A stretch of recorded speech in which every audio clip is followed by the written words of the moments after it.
የግል ቂሞችም ይበዛሉ። ዳኛ ሰውየውን ማየት የለበትም፣ ኬዝ ነው ማየት ያለበት። ስለ ሰውየው ያለውን ነገር እያሰበ ከፈረደ፣ አቃቢ ስለ ሰውየው ያለውን ጥላቻና ፍቅር እያሰበ ከሄደ ፍትህ ሊረጋገጥ አይችልም። የግል ቂምና የኢንስቲትዩሽናል ስራ ይለያያል። የፍትህ ተቋሞቻችን በገንዘብ ካልተደለሉ በግል ቂም ይደለላሉ።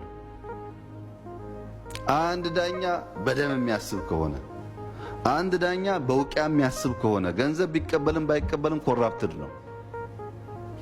ነው። የእንትናን ኬዝ እንትና ያዘው፣ የእንትናን ኬዝ እንትና ያዘው የሚባልበት ዋናው ምክንያት ፋውንዴሽኑ መሰረቱ ፍትህ አይደለም።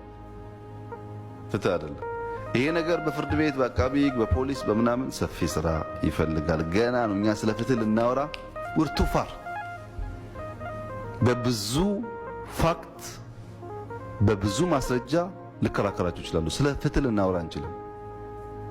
ለምሳሌ የትግራይ ተወላጆች ተብሎ እዚህ በተለያየ ጉዳይ የሚጠረጠሩ በጥቆማ የሚታሰሩ ሰዎች 70፣ 80፣ 75 ዓመት ሱካር ፕሬሸር ያለበት ሰው ወስዶ እዛ ማጎር ለኢትዮጵያ ከመቆርቆርና ኢትዮጵያ ላይ ችግር እንዳይመጣ ከመፈለግ አይደለም።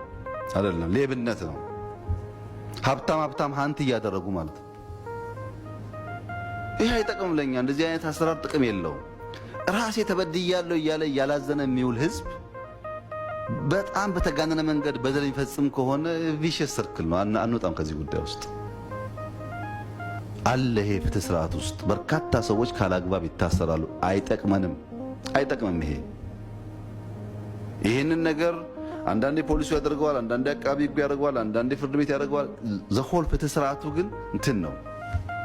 ወይ ብር ይቀበላል፣ ወይ ደም ያታለዋል፣ ወይ እምነት ያታለዋል። ምንም ከፍትህ ጋር የተጋባ አይደለም። እሱን ሲሪየስሊ ብናይና ብንሰራ ጥሩ ይመስለኛል።